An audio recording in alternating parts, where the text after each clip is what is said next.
Hello lovely people. My drawing skills, I got to 12 years old and the skill just stopped.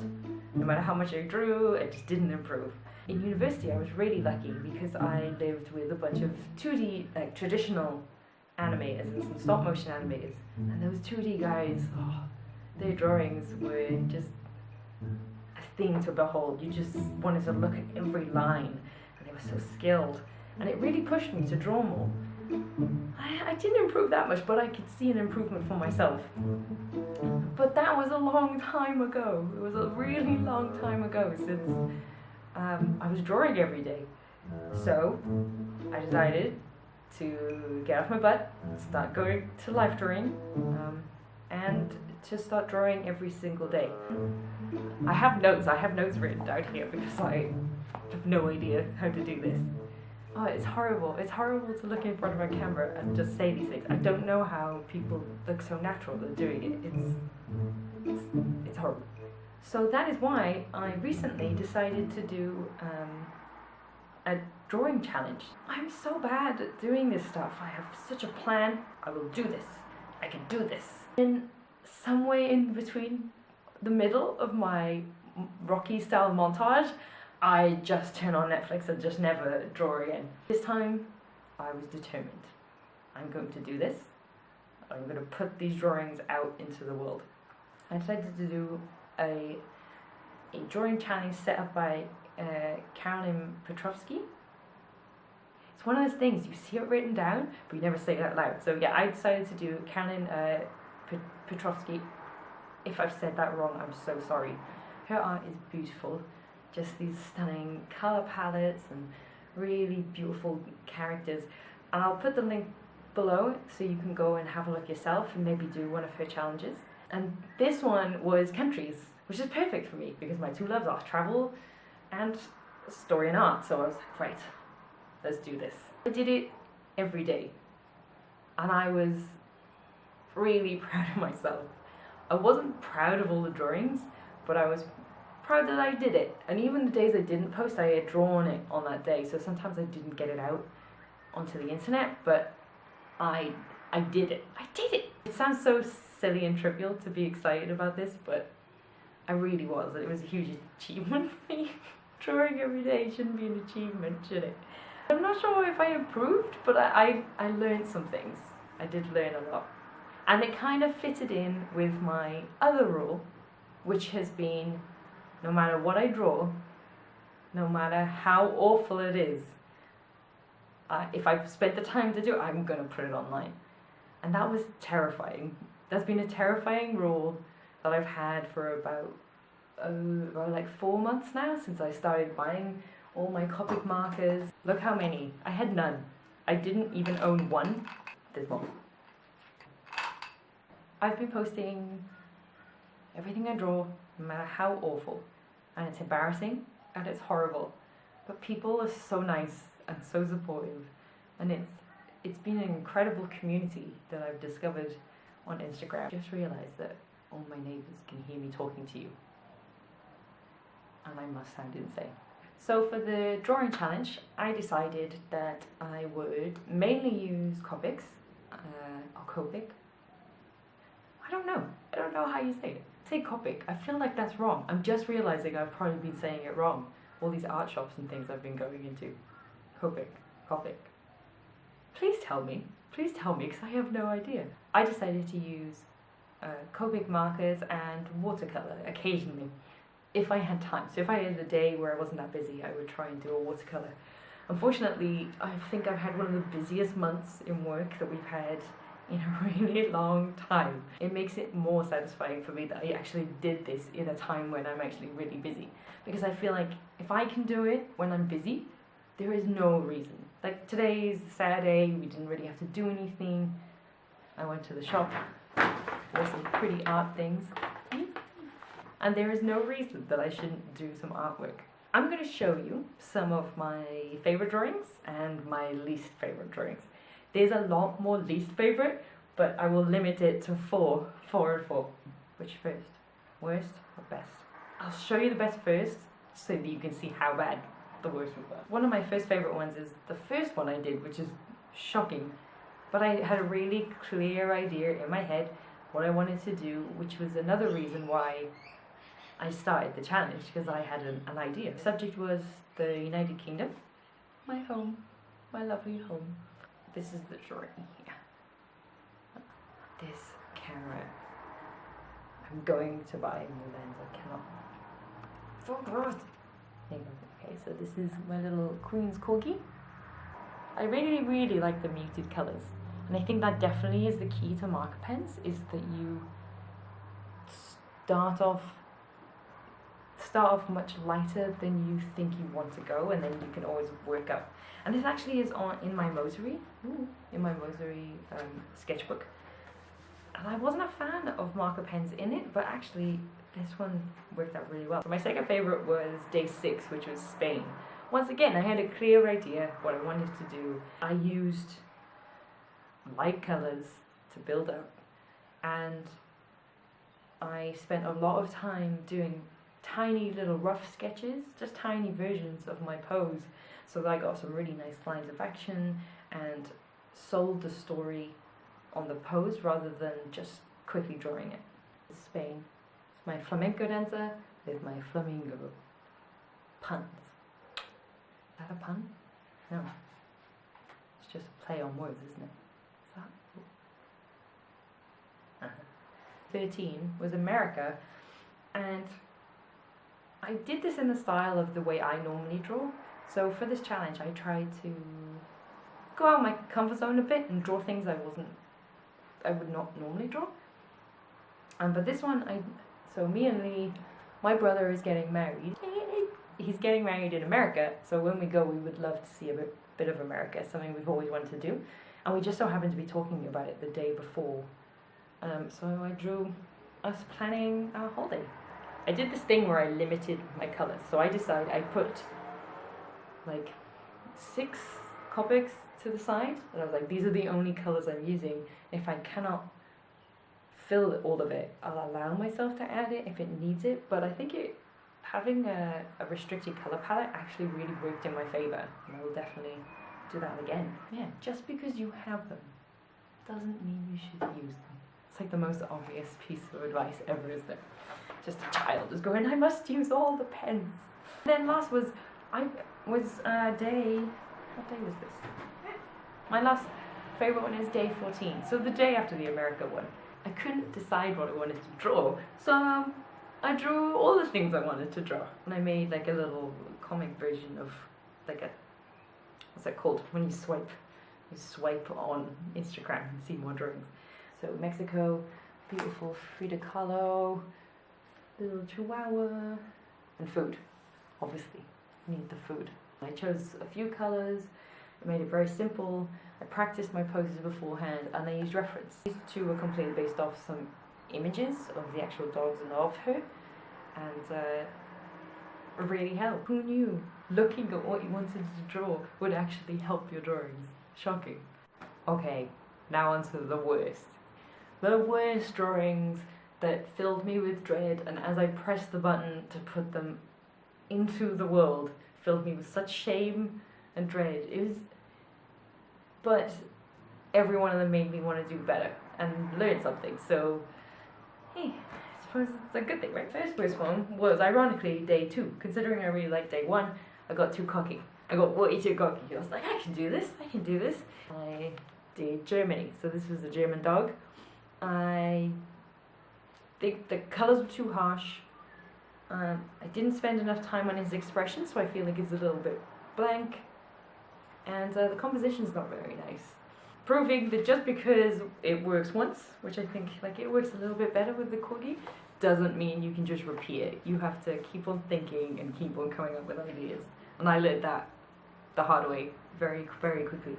Next one that I'm really unhappy with was for reasons that I think are really important to acknowledge when you paint something. It's this one I did, which is for Hawaii. This is Pele. This is the Hawaiian goddess of fire and like rage and things. So I was like, how amazing would it be to have a character whose hair is lava, so it's going to come down. So I was like, that would be amazing. You'll have this gorgeous like Hawaiian woman with this like yellow down to orange down to red hair. Unfortunately, what happened is that I did it in watercolour, which I am not very good with, and I used the skin tone that I wanted, but then I used my ink over the top, and the only ink I currently own is this Crimson Winsor and Newton ink, which unfortunately is pink, and it sounds stupid, but I didn't think about it, but by adding the pink pigment, she became very like whitewashed. And then I did the lava hair, and then she had like a blonde, she just has blonde hair, pink cheeks, but she doesn't look the way I wanted her to come across. I'm quite happy with the drawing. I like her face, don't mind the face. And for my like first watercolor, I was happy, but I would love to redo it and change the color scheme. Yeah, I'm learning. I'm trying to learn. So every failure is a step closer to making something I like, I suppose. The next one I really disliked was day 12, Russia. I spent so much time researching this. I knew I wanted to do an animal, so I went and I looked at Russian animals, and this is the Siberian tiger. I was like, that's so interesting. I'm going to do a tiger, but he's going to be wearing traditional Russian clothing and doing traditional Russian dance. So I researched dance poses and the animal, and how do I think that tiger's legs would adjust and be. And I tried really hard, and then I drew it, and I rushed the drawing. And I think the colours I used are too harsh. Look at this, he has like a hunchback, and yet tigers do have these big shoulder bones that you can see when you look at tigers, but he looks a bit mental. I was told once by someone that you should never erase. And I think it was a life drawing class, but I took that so literally that I have kind of an eraser phobia. And I feel like if I can't do it perfect the first time, then it doesn't deserve to be drawn. And I either have this crappy drawing or I give up, basically, I suppose. But since getting these color erase Prisma pencils that everyone talks about how erasable they are, I thought, maybe people do erase and maybe this is okay. So I am erasing things, trying to redo things if I'm not happy with it, and again, the most basic, obvious thing ever. You can erase lines, you can try again. Fortunately, it means none of my pencils have rubbers anymore, so I might have got carried away with this. But it's, I feel like it is helping. And last one that I wish I had never sent into the world was day 9, Denmark. Denmark. I hid this drawing, so I cheated a little bit because you'd have to scroll to see it. But in my defense, I had a very bad, it pulled all my shoulders and back, and I didn't go to work that day because I could not physically get out of bed, but I refused to not do a drawing. And oh, you can tell. It's meant to be Lego me, but it kind of just looks like small scribbled tiny person that was drawn by like an 8-year-old. That's mean to 8-year-olds. 8-year-olds can be very, very talented. Okay, so what did I learn? What did I learn from this month trial of drawing every day, putting myself out there? Well, first I learned that people are just lovely.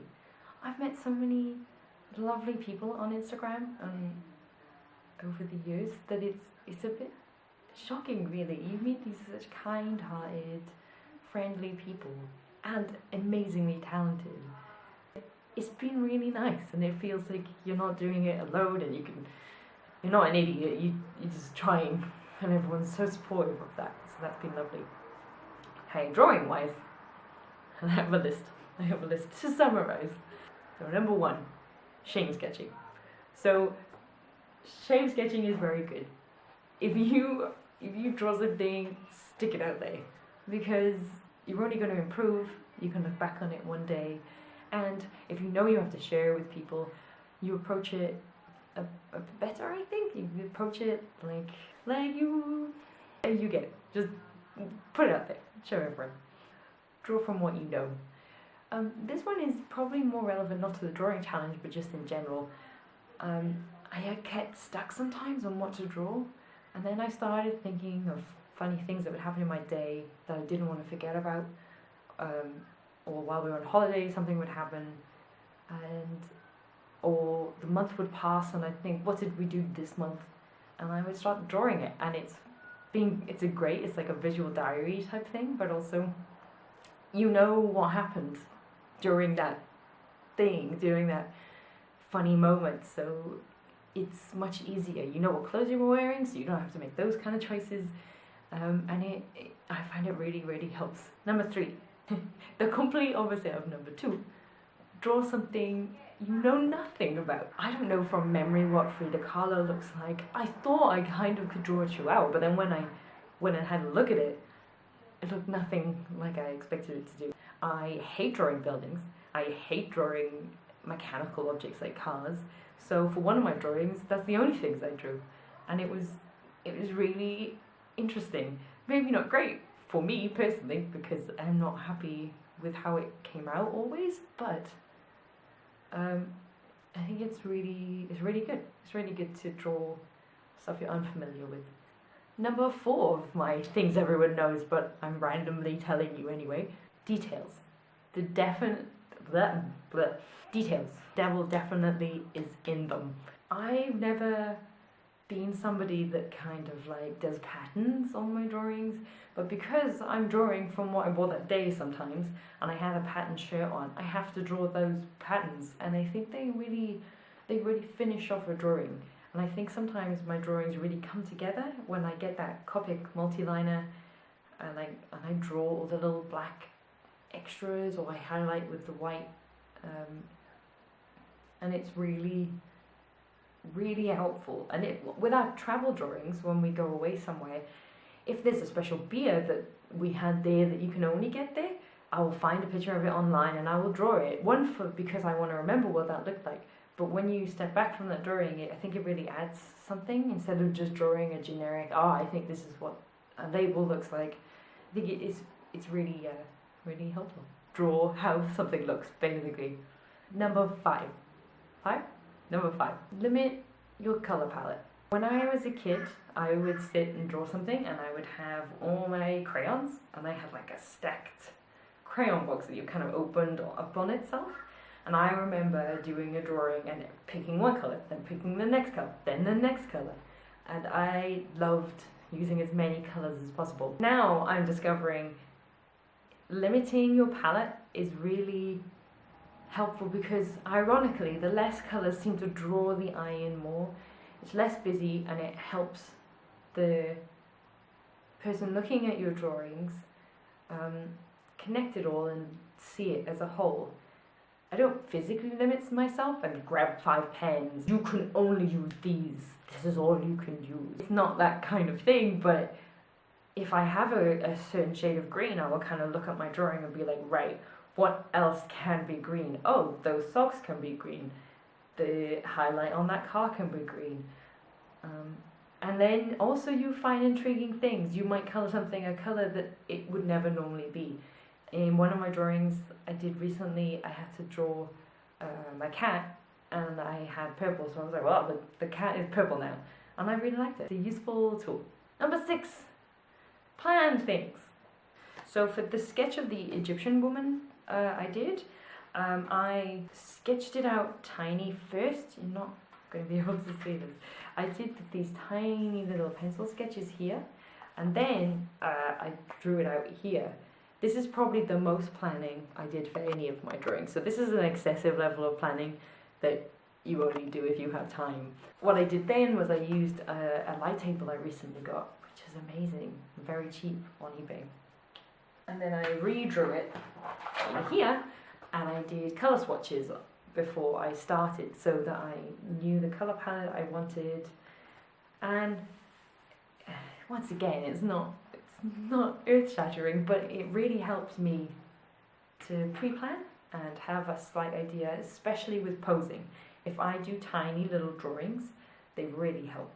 And in animation, you would never ever just get into an animation. You would do thumbnails, you'd film yourself doing reference, and those would really influence your acting and help you get a story across. And drawing's no different. I don't know why I wasn't doing these things before, but now It's really helping me to tell a story in just a very small space. 7. Use erasers, guys. I've never found a time where I've erased something, redrawn it, and it's been worse. And if I do that, then I know I've gone too far and I need to calm down, back away from it for a while and look at it and see what it actually needs and then draw it.